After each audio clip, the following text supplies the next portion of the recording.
छात्रों, आप सबको मेरा नमस्कार। मैं रामकृष्ण हूँ। ताजमहल का टेंडर नाटक हम देख रहे थे। अब तक उस नाटक में क्या क्या घटनाएं घटी है आपको पता चला है। अभी आगे क्या होगा उसके बारे में आज हम देखेंगे। ವಿದ್ಯಾರ್ಥಿಗಳೇ, ಈಗ ನಾವು ಆ ನಾಟಕದ ಮುಂದಿನ ಭಾಗವನ್ನು ನೋಡೋಣ। ಏನಾಗಿದೆ ಇಲ್ಲಿವರೆಗೂ? कल हमने देखा था कि एक आदमी आया था सेठी, और सेठी को कुछ देने का वादा किया और उसके बाद वह सेठी चला गया। अभी उसके बाद दरबार से उसे गुप्ता जी को बुलावा आता है। उससे पहले ही उससे मिलने कोई दूसरा व्यक्ति आता है। कौन आता है उसके बारे में आज हम जानेंगे, और उसके आगे क्या कहानी होगी हम देखेंगे। अब देखेंगे, साहब दरबार से एक आदमी आया है। अच्छा, क्या चाहता है, कौन है वह? तो दरबार से आया है तो समझ में आ गया कि शायद यहाँ शाहजहां ने ही भेजा होगा। और उतने में ही वहाँ और एक आदमी आता है, वह है शर्मा जी। शर्मा जी आकर गुप्ता जी से मिलते हैं। मिलने के बाद उनके बीच में क्या बातचीत होती है अब हम देखेंगे। बातचीत अंद्रेनु मातुकते, ಏನು ಮಾತುಕತೆ ಆಗುತ್ತೆ ಇವಾಗ ನಾವು ನೋಡೋಣ। शर्मा जी बोलते हैं, गुड मॉर्निंग गुप्ता साहब। गुप्ता जी बोलते हैं, गुड मॉर्निंग। शर्मा जी, मैं प्रदूषण नियंत्रण बोर्ड यानी पोल्यूशन कंट्रोल बोर्ड से आया हूँ। मैं कहाँ से आया हूँ? प्रदूषण नियंत्रण बोर्ड, पोल्यूशन कंट्रोल बोर्ड से आया हूँ।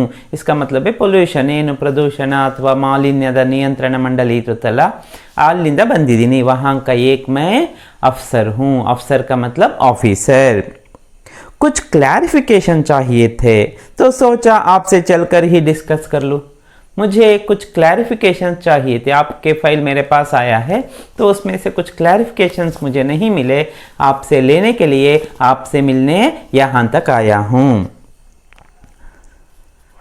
क्यों? वहाँ क्या होता है? गुप्ता जी बोलते हैं, क्यों नहीं, आप भी डिस्कस करें।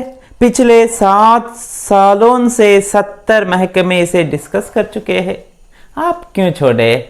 70 अफसर इसके बारे में अब तक डिस्कस कर चुके हैं, अपना भाग ले चुके हैं। आप क्यों छोड़ने वाले हैं? आप भी डिस्कस कर ले। इस प्रकार गुप्ता जी कहते हैं। इसका मतलब है वह आदमी क्यों आया है शर्मा जी, इसे पता चल चुका है। शर्मा जी, मैं तो बस ये जानना चाहता हूँ कि इस ताजमहल से कितना पोल्यूशन होगा और उसका क्या डिस्पोजल होगा। कैसे डिस्पोजल कैसे करेंगे? अंडर पोल्यूशन हैगा गुप्ते, प्रदूषण कैसे होगा और उसका निर्वाह आप कैसे कर रहे हैं? आखिर रेसिडेंशियल एरिया में ये बन रहा है ना, ये तो रेसिडेंशियल एरिया में बन रही है। रेसिडेंशियल एरिया किसके लिए बनाई जा रही है? झुग्गी झोंपड़ियों में रहने वाले उन लोगों के लिए। तो हम ऐसे ही कैसे पास कर सकते हैं? इसीलिए ऑब्जेक्शन है। गुप्ता जी को आश्चर्य हो जाता है, ताजमहल से पोल्यूशन? कैसा पोल्यूशन? ताजमहल से कैसा पोल्यूशन हो सकता है? देखिए, मैं आपको नक्शे दिखाता हूँ। नक्शा जो ब्लूप्रिंट होता है उसे उठाकर खोलकर दिखाता है। तो ये देखिए, यहाँ इस नक्शे में देख रहे ना, आप देख रहे हैं ना, ये जो चिमनियाँ लगाई गई है ನೋಡಿ, ಇಲ್ಲೆಲ್ಲ ಚಿಮನಿಯಾ ಇದೆಯಲ್ಲ, 4 ಚಿಮನಿಯಾ ಆ ಕಡೆ ಈ ಕಡೆ ಒಂದು 4 ಇದೆಯಲ್ಲ, ಈ ಚಿಮನಿಯಾ लगाई गई है। ಈ ಹೊಗೆ ಹೋಗೋದಕ್ಕೆ ಚಿಮನಿಗಳನ್ನ ಮಾಡಿರ್ತಾರೆ। ಸಾಮಾನ್ಯವಾಗಿ ಮನೆಗಳಲ್ಲಿ ಚಿಕ್ಕದಿರುತ್ತೆ, ಅದೇ ಫ್ಯಾಕ್ಟರಿಗಳಲ್ಲಿ ತುಂಬಾ ದೊಡ್ಡದು ಇರುತ್ತೆ। ये चिमनियाँ लगाई गई है ना, चिमनियाँ, ये चिमनियाँ, हाँ चिमनियाँ, और वो भी 4 लगाई है आपने। 4 चिमनियाँ हाकिदिरಲ್ಲ, कितना धुआं निकलेगा इससे, कितना पोल्यूशन होगा। कैसे रहेंगे लोग इस प्रदूषण में? कैसे रहेंगे लोग इस प्रदूषण में? 4 चिमनियाँ दिख रही है ना, आसपास के लोग तो पागल ही हो जाएंगे। ಯಾಕಂದ್ರೆ ಹುಚ್ಚಿಡ್ತೈತೆ, 4 ಚಿಮಣಿಗಳಿದೆ, ಅದರಿಂದ ಎಷ್ಟು ಹೊಗೆ ಬರ್ಬೋದು, ಜನ ಅಂತೂ ಹುಚ್ಚರಾಗಿ ಬಿಡ್ತಾರೆ ಇದರಿಂದಾಗಿ। गुप्ता जी को आश्चर्य हुआ, गुस्सा भी आ रहा है। मुझे तो लगता है सबसे पहले मैं ही पागल हो जाऊंगा। लोग पागल नहीं होंगे, सबसे पहले मैं ही पागल हो जाऊंगा। अरे जनाब, ये चिमनिया नहीं है, मीनारे है. ಟವರ್ಸ್ 4 ಬರುತ್ತಲ್ಲ, ಡಿಸೈನ್ ಆರ್ಕಿಟೆಕ್ಚರಲ್ ಡಿಸೈನಿಗೆ ಮಾಡ್ತಾರಲ್ಲ, ये मीनारे है, ये चिमनिया नहीं है. इससे धुआं नहीं निकलता. जो भी नाम दे पर धुआं तो निकलेगा ही. अरे सुनिए जनाब, ये ताजमहल आपको कोई बिजली घर नजर आ रहा है? इधे निम्गे पावर हाउस तरह काಣಿಸ್ತಾ ಇದೆಯಾ? यहाँ से धुआं कैसे निकल सकता है? फिर ये चिमनियां क्यों दिखाई गई है? मत याके चिमनी हाकिदीरा ನೀವು? फिर से वही बात. इसका पता चला ना आपको क्यों ऐसी बातें कर रहा है वह शर्मा? फिर चिमनिया? अरे मीनारे कहिए, मीनारे. वो मीनारे है यादू. खैर जो भी टेक्निकल नाम दे ले आप, पर ये क्यों है इसमें? ये तो सिमेट्री के लिए है, आर्किटेक्चरल ब्यूटी के लिए है. इसमें से धुआं नहीं निकलता. पर धुआं तो निकलेगा ही. अरे शर्मा जी, धुआं कहीं से निकलेगा तो सिर्फ मेरे दिल से निकलेगा. हाँ, धुआं निकलेगा, लेकिन उन चिमनियों से, 4 ಚಿಮನಿಯೋं से नहीं, मेरे दिल से. ನನ್ನ ಹೃದಯದಿಂದ ಈಗ ಹೊಗೆ ಬರಬೇಕಷ್ಟೇ ನಿಮ್ಮ ಮಾತನ್ನ ಕೇಳ್ತಾ ಕೇಳ್ತಾ. आप तो मजाक करते हैं. आपको खुद ही समझदार है ना. अब सीधे बात पर आ रहा है. आप तो खुद समझदार है ना, बुद्धिವಂತರಲ್ಲ, ನಿಮ್ಗೆ ಅರ್ಥ ಆಗಲ್ವಾ? इतना बड़ा प्रोजेक्ट है, ताजमहल का प्रोजेक्ट इतना बड़ा है. प्रदूषण वालों को भी कुछ हक बनता है ना. हमारा क्या कुछ हक नहीं बनता? क्या हमें कुछ नहीं चाहिए? इतना बड़ा प्रोजेक्ट हो रहा है, उसमें कितने करोड़ों रुपये लग रहे हैं. क्या हमें कुछ नहीं मिलने वाला उससे? तो पूछने के लिए यहाँ शर्मा जी गुप्ता जी के पास आया है. गुप्ता जी, अरे सुधीर, ओ सुधीर, जल्दी आओ, इस प्रदूषण को यहाँ से ले जाओ और भैया जी से कहो कि इनके गंदे पानी को निकास की व्यवस्था कर दे. ये ಕೊಳಕು ನೀರು ಹೋಗೋದಕ್ಕೆ ಏನಾದರೂ ವ್ಯವಸ್ಥೆ ಮಾಡೋ. इसका मतलब है इसके लिए कुछ दिला दो. ಏನು ಕೊಡಬೇಕು, रिश्वत क्या कुछ देनी है ना, उसे इसे दिला दो. ಏನಾದರೂ ಕೊಟ್ಬಿಡು, ಇವನನ್ನು ಹಾಗೆ ಕಳಿಸ್ಬಿಡು. समझ गया सर, आइए मेरे साथ. शर्मा और सुधीर दोनों बाहर जाते हैं. चिमनिया, प्रदूषण, oh my God, what nonsense. कैसे कैसे लोग आते हैं. हद हो गई, हद हो गई. It's too much. ಏನೆಲ್ಲ ರೀಸನ್ ಹಿಡ್ಕೊಂಡು ಬರ್ತಾ ಇದ್ದಾರೆ ಪೈಸೆ ಎಂಟನೆ के लिए, ಅಂದರೆ ದುಡ್ಡನ್ನ ತಿನ್ನೋದಕ್ಕೆ ಏನೆಲ್ಲ ಕಾರಣ ಮಾಡ್ಕೊಂಡು ಬರ್ತಾ ಇದ್ದಾರಲ್ಲ ಅಂತ ಹೇಳಿ. यह बहुत अपना दुख, यहाँ दुख तो नहीं है क्योंकि उससे ज़्यादा पैसा कौन खा रहा है? गुप्ता जी ही खा रहा. अपनी नाराज़गी प्रकट कर रहा है. आगे क्या होता है अभी पता चला ना शर्मा जी के बारे में. शर्मा जी क्यों आए थे? पैसे लेने के लिए. क्योंकि वे कहाँ से थे? पोल्यूशन बोर्ड, प्रदूषण मंडली से थे. आगे एक चपरासी आता है. फिर से कितने लोग आ रहे हैं ना. सभी क्यों आ रहे हैं? कुछ ना कुछ अपने फायदे के लिए आ रहे हैं. साहब, चपरासी बोलता है, साहब कोई चोपड़ा साहब अपने आपसे मिलने आए हैं. शर्मा के बाद अब कौन? चोपड़ा. पहले नेता आया, नेता 1, नेता 2, और उसके बाद कौन कोई आए, सेठी आया और शर्मा जी आया, और उसके बाद कौन आ रहा है? कोई चोपड़ा साहब. चोपड़ा आपसे मिलने आ रहे हैं. चोपड़ा जी, लीजिए, आप ही गए महानुभाव कोई और एक. ठीक है, भेजो उन्हें. आप लोग बात करें, हम लोग उधर बैठते हैं. भैया जी बोलते हैं आप सभी बातें करें, हम उधर बैठकर आपकी बात सुनेंगे. तो गुप्ता जी, चपरासी है ना. गुप्ता जी, आइए चोपड़ा साहब, आइए. कैसे हैं आप? आइए आइए, कैसे हैं आप? तोरसो कागल वाला, आइए आइए. कैसे है गुप्ता साहब? आप कैसे हैं गुप्ता साहब? बोलिए चोपड़ा साहब. गुप्ता जी बोलते हैं बस खाली बैठे हैं, और क्या ಕೆಲಸ ಇಲ್ಲದೆ ಸುಮ್ಮನೆ ಕೂತ್ಕೊಂಡಿದ್ದೀವಿ, और क्या करे. क्यों, क्या हो गया? काम कैसा चल रहा है? क्यों काम नहीं है? काम कैसा चल रहा है? गुप्ता जी बोलते काम तो सब रुका पड़ा है, आपको पता ही है ना. रोकने का काम आपने ही किया है ना, ऑब्जेक्शन किया है ना आपने. क्यों? अभी तक एस्टीमेट ही पास नहीं हुआ. आपने एस्टीमेट ही पास नहीं किया है. पता चला है कि काफ़ी ऑब्जेक्शंस लगाए हैं आपने. ಎಸ್ಟಿಮೇಟ್ಗೆ ತುಂಬ ऑब्जेक्शंस ಎಲ್ಲ ಹಾಕಿ ನೀವೇ ತಾನೇ ನಿಲ್ಲಿಸಿರೋದು. और हम क्या काम कर सकते हैं? इसीलिए कुछ काम नहीं हो रहा है, कुछ भी नहीं हो रहा है। चोपड़ा, ऑब्जेक्शंस नहीं लगता तो क्या चंदन का टीका लगता? ಒಬ್ಜೆಕ್ಷನ್ ಹಾಕ್ತಾ ಇನ್ನೇನು ಚಂದನದ ಟೀಕಾ ಅಂದರೆ ಚಂದನದ ನಾಮವನ್ನು ಹಾಕಬೇಕಿತ್ತ, ತಿಲಕವನ್ನು ಹಾಕಬೇಕಾಗಿತ್ತ? आपका प्लान ही ऐसा है गुप्ता साहब, आपका प्लान ही ऐसा है। गुप्ता जी, क्यों साहब, क्या हो गया? मेरे प्लान में ऐसा क्या है? चोपड़ा बोलते हैं, बताइए। संगमरमर की बिल्डिंग बनाएंगे। आप बिल्डिंग बना रहे हैं संगमरमर से। संगमरमर अंद्रेनु? ಅಮೃತಶಿಲೆಯಿಂದ ನೀವು ಬಿಲ್ಡಿಂಗ್ ಕಟ್ಟೋದಕ್ಕೆ ಹೋಗ್ತಾ ಇದ್ದೀರಲ್ವಾ? ಸಂಗಮರಮರ ಅಂದರೆ ಇಲ್ಲಿ ಅಮೃತಶಿಲೆ ಅಂತ. ಸಾದಿ ಇಂಟೋಂಕಿ ಕ್ಯೂ ನಹಿ ಬನಾ ಸಕ್ತೆ? ಮಾಮೂಲಿ ಇಟ್ಟಿಗೆ ಬ್ರಿಕ್ಸಿಂದ ಯಾಕೆ ನೀವು ಮಾಡಬಾರ್ದು? ಸಂಗಮರಮರೇ ಯಾಕೆ ಬೇಕು? ಅಮೃತಶಿಲೆನೇ ಯಾಕೆ ಬೇಕು?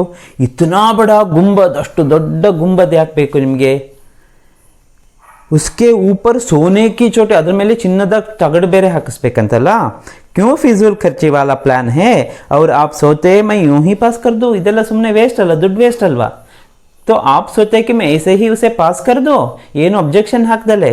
तो आप फिजूल खर्ची पर क्यों उतरे हैं? ಅಂದರೆ ವ್ಯರ್ಥವಾಗಿ ಯಾಕೆ ಹಣ ಖರ್ಚು ಮಾಡೋದಕ್ಕೆ ಇಳಿದಿದ್ದೀರಾ? मैं ऐसे पास नहीं कर सकता क्योंकि उस पर बहुत सारे ऑब्जेक्शंस लगे हुए हैं।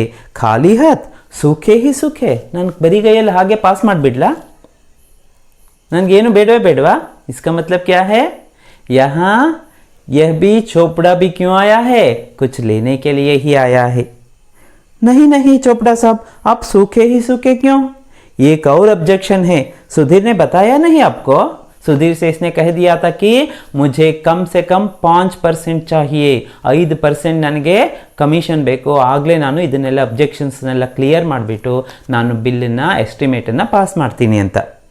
हाँ बताया, गुप्ता जी बोलते हैं, पर ये ऑब्जेक्शन तो हम दूर कर देंगे। ओ ऑब्जेक्शन क्या है? ऑब्जेक्शन 5% देने का दूर कर देंगे, यानी आपको मंजूर है? मैंने जो ऑब्जेक्शन लगाया था ना 5% देने का, मंजूर है? निम्गे ಒಪ್ಪಿಗೆ ಇದೆಯಲ್ಲ? हाँ हाँ क्यों नहीं, आपको पहले बताना था। और कोई, अगर ये मंजूर है तो फिर कोई समस्या नहीं है। इधे निम्गे ಒಪ್ಪಿಗೆ ಇದೆ ಅಂದರೆ फिर कोई समस्या नहीं है। अच्छा तब तो धन्यवाद, थैंक यू ಅಂತ ಯಾರು ಹೇಳ್ತಾರೆ ಇಲ್ಲಿ? ಚೋಪ್ಡಾ ಜಿ ಹೇಳ್ತಾರೆ. ಯಾರಿಗೆ? ಶರ್ಮಾ ಜಿಗೆ. आगे क्या होता है? अब दरबार का दृश्य शुरू होता है। ನೋಡಿ ಎಷ್ಟು ಜನ ಬಂದರು, ಬಂದವರೆಲ್ಲ ಏನೆಲ್ಲ ಹಣನ ಕಿತ್ಕೊಳ್ಳೋದಕ್ಕೆ ಬರ್ತಾ ಇದ್ದಾರೆ। इसका मतलब है अगर कोई एक भ्रष्ट है तो वह भ्रष्टाचार कर रहा है, तो इसका फ़ायदा उठाने के लिए, इसे रोकने के लिए, मैंने पहले क्लास में ही बताया था, भ्रष्टाचार को रोकने का प्रयत्न, रोकने की कोशिश कोई नहीं कर रहा है। हर कोई आता है तो उस भ्रष्टाचार का फ़ायदा उठाकर खुद पैसा लेने के लिए, खुद उससे लाभ उठाने के लिए इसके पास चोपड़ा गुप्ता जी के पास आ रहे हैं। अभी यहाँ दरबार का दृश्य है। दरबार में कौन है? शाहजहां है। शाहजहां, और यहाँ देखेंगे शाहजहां गुप्ता जी से पूछते हैं, हाँ गुप्ता जी काम कैसा चल रहा है? ಹೇಗೆ ನಡೀತಿದೆ ಕೆಲಸ? हुजूर का इकबाल बुलंद हो, काम रात दिन चल रहा है हुजूर, रात दिन, दिन रात काम चल रहा है। स्टाफ जी जान से लगा हुआ है उसी पर, ಅಂದರೆ ಎಲ್ಲ ಪೂರ್ತಿ ಅದರಲ್ಲೇ ನನ್ನ ಸ್ಟಾಫ್ ಅದೇ ಕೆಲಸ ಮಾಡ್ತಾ ಇದೆ ಹಗಲು ರಾತ್ರಿ। शाहजहां, जानता हूँ, अच्छी तरह से जानता हूँ, 15 सालों से यही सुन रहा हूँ, 15 ईयर्स इंदा इदे मात केಳ್ತಾ ಇದ್ದೀನಿ। स्टाफ दिन रात काम कर रहा है, 15 सालों से यही सुन रहा हूँ, मैं सुन रहा हूँ, ಇದನ್ನೇ ಕೇಳ್ತಾ ಇದ್ದೀನಿ। पर अभी तक ताजमहल का टेंडर भी नहीं निकला। अब क्या देर है गुप्ता जी, क्यों देरी हो रही है? अब तो नक्शा भी पास हो चुका है ना, एस्टीमेट में अब क्या देरी है उसमें? जहापना, एक और नई रुकावट आ गई है। रुकावट, ಇನ್ನೊಂದು ಅಡಚಣೆ ಬಂದ್ಬಿಟ್ಟಿದೆ, ಇನ್ನೊಂದು ಸಮಸ್ಯೆ ಬಂದ್ಬಿಟ್ಟಿದೆ। अब कौन सी रुकावट? गुप्ता जी बोलते हैं, हुजूर वो जो ज़मीन खरीदी थी ना ताजमहल के लिए, हमने भैया जी के चाचा जी की ज़मीन खरीदी थी ना ताजमहल बनवाने के लिए, कुछ झुग्गी वाले लोगों ने उसके ट्रांसफ़र पर कोर्ट केस कर दिया है। अब कोर्ट में केस पड़ गया है और कोर्ट ने उन्हें स्टे दे दिया है। अब वे ट्रांसफर उस जगह को छोड़ने के लिए तैयार ही नहीं है। कहा है स्टेट को रहेगा, स्टेट इसका मतलब है स्टे रहेगा, तो हम ताजमहल का निर्माण कैसे कर सकते हैं? क्यों ऐसा हुआ? हुजूर, वे टेनेंसी राइट क्लेम करते हैं। टेनेंसी एक्ट के अनुसार अगर कोई 10 साल एक जगह पर रहता है तो जमीन उसका हो जाता है। तो उसी प्रकार ಅಂದ್ರೆ 10 ವರ್ಷ ಒಂದೇ ಕಡೆ ಒಂದೇ ಜಮೀನನ್ನ ಯಾರಾದರೂ ಉಳುಮೆ ಮಾಡ್ತಾ ಇದ್ರೆ ಅದು ಅವರಿಗೆ ಆಗೋದು ಟೆನೆನ್ಸಿ ಆಕ್ಟ್ ಅಂತ ಒಂದು ಆಕ್ಟ್ ಬಂದಿತ್ತು ಸೆಂಟ್ರಲ್ ಗವರ್ನಮೆಂಟ್ದು। टेनेंसी राइट क्या मतलब? ಏನದು टेनेंसी राइट? यानी हुजूर वे कहते हैं कि पिछले 10 सालों से रह रहे हैं वहाँ। ನಾವು ಕಳೆದ 10 ವರ್ಷದಿಂದ ಅದೇ ಜಾಗದಲ್ಲಿದ್ದೀವಿ। जमुना नदी के किनारे हम झुग्गी झोंपड़ियों में वास कर रहे हैं। अब उन्हीं का अधिकार है कि उस अधिकार उस जमीन पर है। ಅದಕ್ಕೆ ಈ ಜಮೀನಿನ ಮೇಲೆ ನಮ್ಮದೇ ಅಧಿಕಾರ। 10 ವರ್ಷ ಒಂದೇ ಕಡೆ ನಾವು ವಾಸ ಮಾಡಿದ್ದೀವಿ ಅಂದಮೇಲೆ उस जमीन पर हमारा अधिकार हो गया है। इस प्रकार वे लोग, वे झुग्गी झोंपड़ियों में रहने वाले लोग कह रहे हैं। और कोर्ट ने उनकी बात मान भी ली। जी हुजूर, कोर्ट और मातनू ಒಪ್ಕೊಂಡು ಬಿಟ್ಟಿದೆ। शाहजहां को गुस्सा आ गया। यानी कि कल कोई कहेगा कि मैं पिछले 10 साल से चोरी कर रहा हूं, इसलिए चोरी करना मेरा हक हो गया है। वो ನಾಳೆ ಇನ್ನೊಬ್ಬ ಬರ್ತಾನೆ, ನಾನು 10 ವರ್ಷದಿಂದ ಕಳ್ಳತನ ಮಾಡ್ತಾ ಇದ್ದೇನೆ, ಅದಕ್ಕೆ ಈಗ ನನ್ನ 10 ವರ್ಷ ಆಗಿದೆ, ಈಗ ನನ್ನ ಕಳ್ಳತನ ಮಾಡೋದು ನನ್ನ ಹಕ್ಕು ಅಧಿಕಾರ ಅಂತ ಹೇಳಿದ್ರೆ ಅದನ್ನು ಕೋರ್ಟ್ ಒಪ್ಕೊಂಡು ಬಿಡುತ್ತಾ? देखिए कितना गुस्सा है। और कोर्ट उसकी बात भी मान लेगा? क्यों, क्या है कानून? मैं कह नहीं सकता सर, ಕಾನೂನಿ दाव पे जरा कम समझता हूँ। ನನಗೇನೋ ಈ ಕಾನೂನು ಅರ್ಥನೇ ಆಗಲ್ಲ, ಏನೆಲ್ಲ ಆಗ್ತಾ ಇದೆ ನನಗೆ ಗೊತ್ತೇ ಆಗ್ತಾ ಇಲ್ಲ सर। इस प्रकार अपने मासूमियत दिखा रहा है गुप्ता। उतने में 5 दरबारियों में कुछ लोग बैठे थे। दरबारी 1 2 3 4 उनके बीच में बातचीत भी होती है। 5वां दरबारी कहता है, पर हुजूर एक इल्तिजा है, मतोंदु रिक्वेस्ट ಇದೆ। इल्तिजा ಅಂದ್ರೆ ಪ್ರಾರ್ಥನಾ, इल्तिजा प्रार्थना। हाँ, क्या कहिए, क्या है, कहिए, बताइए। इस प्रकार शाहजहां पूछता है। दरबारी 5 कहता है, खर्चा बहुत हो चुका है, फंड्स के लिए कुछ करना होगा, फंड्स की कमी पड़ रही है, इसलिए कुछ करना होगा, उसके लिए ना ಮಾಡಬೇಕಲ್ಲ। क्यों? शाहजहां को आश्चर्य हुआ। क्यों? शाही खजाना खाली हो गया ಅಂದ್ರೆ ನನ್ನ ಮನೆ ಅರಮನೆಯ ಖಜಾನೆನೇ ಖಾಲಿ ಆಯ್ತಾ? ना ना हुजूर, खुदा ऐसा दिन दूर रखे। डेफिसिट ಫೈನಾನ್ಸಿಂಗ್ करके काम तो किसी तरह चल रहा है। डेफिसिट ಅಂದರೆ ಕೊರತೆ ಆಗಿಬಿಟ್ಟಿದೆ, ಸ್ವಲ್ಪ ಶಾರ್ಟೇಜ್ ಆಗ್ತಾ ಇದೆ, इसके लिए तो हमें कुछ ना कुछ करना ही है।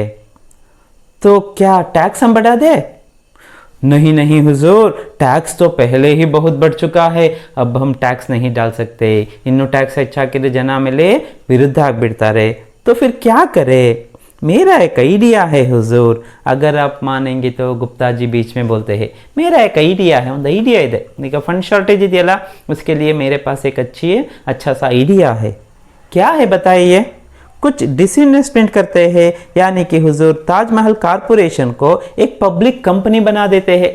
अब ताजमहल कारपोरेशन है ना, उसे हम पब्लिक कंपनी ಅಂದರೆ ಅದರಲ್ಲಿ ಜನ ಏನು ಮಾಡ್ಬೋದು, ಶೇರ್ಸನ್ನು ಪರ್ಚೇಸ್ ಮಾಡ್ಬೋದು, ಅವರ ಪಾರ್ಟ್ನರ್ಶಿಪ್ ಅದರಲ್ಲಿ ಸೇರಿಬಿಡುತ್ತೆ। ಪಬ್ಲಿಕ್ ಕಂಪನಿ ಬನಾ ದೇತೆ ಹೇ, इसके शेयर्स इश्यू कर देते हैं। ಅವಾಗ ಶೇರ್ಸ್ ಇಶ್ಯೂ ಮಾಡಿದರೆ हमें पैसे मिलेंगे, शेयर्स वे खरीदेंगे और हमें पैसे मिलेंगे। आइडिया तो बहुत अच्छा है, दरबारी 2 बोलता है। आजकल तो सभी शेयर के पीछे भाग रहे हैं ना। हाँ, डिपॉजिट मोबिलाइजेशन हो जाएगा हुजूर, ऐसा कर सकते हैं। तो फॉरेन कोलैबोरेशन, हाँ, और अगर कुछ फॉरेन कोलैबोरेशन दिखा दे तो एक फेरा कंपनी बन जाएगी, शेयर ब्लू चिप्स हो जाएंगे। एक फॉरेन कोलैबोरेशन अगर इसके साथ हो जाएगा ಅಂದರೆ ಬೇರೆ ದೇಶದೊಂದಿಗೆ ಸಹಭಾಗಿತ್ವ ಅಂತ ಹೇಳ್ತೀವಲ್ಲ, ಫಾರಿನ್ ಕೊಲಾಬರೇಷನ್ ಆದರೆ ಅವಾಗ ಶೇರ್ಸ್ ರೇಟ್ ಏನಾಗುತ್ತೆ, ಇನ್ನೂ ಹೆಚ್ಚಾಗುತ್ತೆ। ಬರೀ ಇಂಡಿಯನ್ ಕಂಪ್ನಿಗಿಂತ ಫಾರಿನ್ ಕಂಪ್ನಿ ಜೊತೆ ಸೇರಿ ಮಾಡ್ತಿರೋದು ಅಂದರೆ ಕೊಲಾಬರೇಷನ್ ಇದೆ ಅಂದರೆ उसका दाम, शेयर्स का दाम और भी बढ़ जाएगा, हमें ज़्यादा से ज़्यादा पैसे मिलने लगेंगे। दरबारी 6 बोलता है, पर फॉरेन कोलाब्रेशन दिखाएंगे कैसे? फॉरेन कोलाब्रेशन हमारा कैसे हो सकता है? ಅಂದರೆ ಅವ್ರು ಬಂದು ಇಲ್ಲಿ ಇನ್ವೆಸ್ಟ್ ಮಾಡಬೇಕಲ್ವಾ, ಅವ್ರದ್ದು ಏನೂ ರೋಲೇ ಇಲ್ವಲ್ಲ। तो हमारा फॉरेन कोलाब्रेशन कैसे हो सकता है? हम कैसे इसे दिखा सकते हैं? ಹೇಗೆ ತೋರಿಸೋ ನೋಡಿ, ಇಲ್ಲಿ ಮಜಾ ಇರೋದು ಹೇಗೆ ಮಾಡ್ತಾರೆ ಅಂತ। गुप्ता जी कहते हैं, क्यों नहीं होगा? ताजमहल का डिज़ाइन बनाने के लिए मैंने जापानी पेन, ताजमहल का डिज़ाइन बनाने के लिए मैंने जापानी पेन, जापान ದೇಶದ ಪೆನ್ ಯೂಸ್ ಮಾಡಿದ್ದೀನಿ। जर्मन कागज का इस्तेमाल किया है, जर्मन इंदु पेपर यूज़ ಮಾಡಿದ್ದೀನಿ ಅಂದಮೇಲೆ ಏನಾಯಿತು, ಫಾರಿನ್ ಕೊಲಾಬ್ರೇಷನ್ ಆಯ್ತಲ್ಲ। अब ये फॉरेन कोलैबोरेशन नहीं होता और क्या हुआ, होगा ना।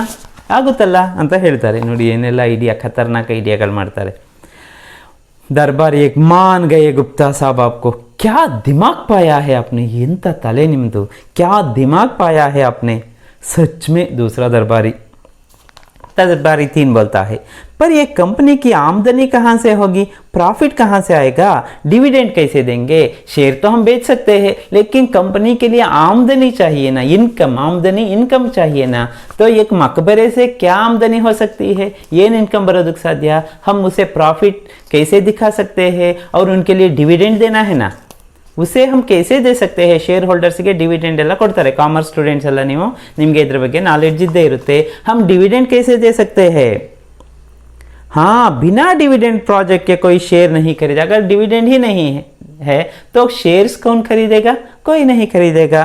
गुप्ता जी बोलते हैं, उसके लिए भी मैंने सोच लिया है, ಅದಕ್ಕೂ ನನ್ನ ಹತ್ರ ಐಡಿಯಾ ಇದೆ, मैंने सोच लिया है।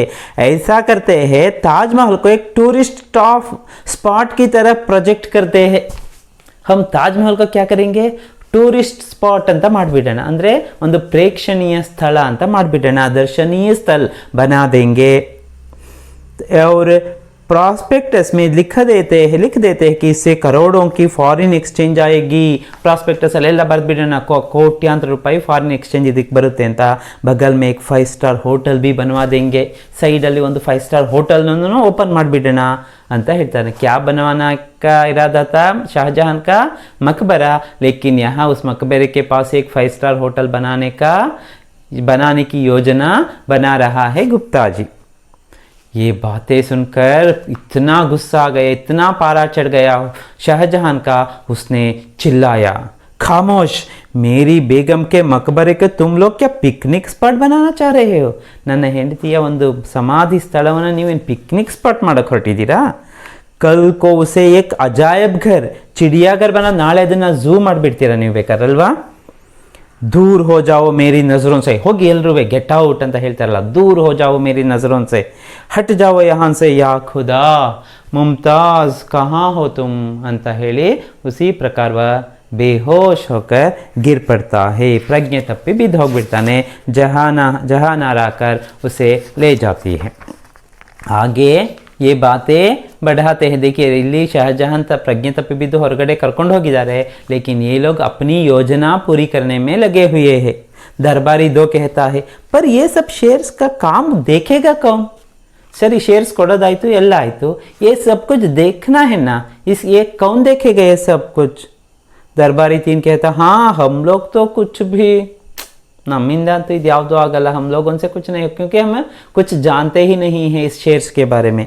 गुप्ता जी कहता है, उसके लिए भी एक योजना है, एक आदमी तैयार है। वो सब आप मुझ पर छोड़ दे, ಅದನ್ನೆಲ್ಲ ನನ್ನ ಮೇಲೆ ಬಿಟ್ಬಿಡಿ।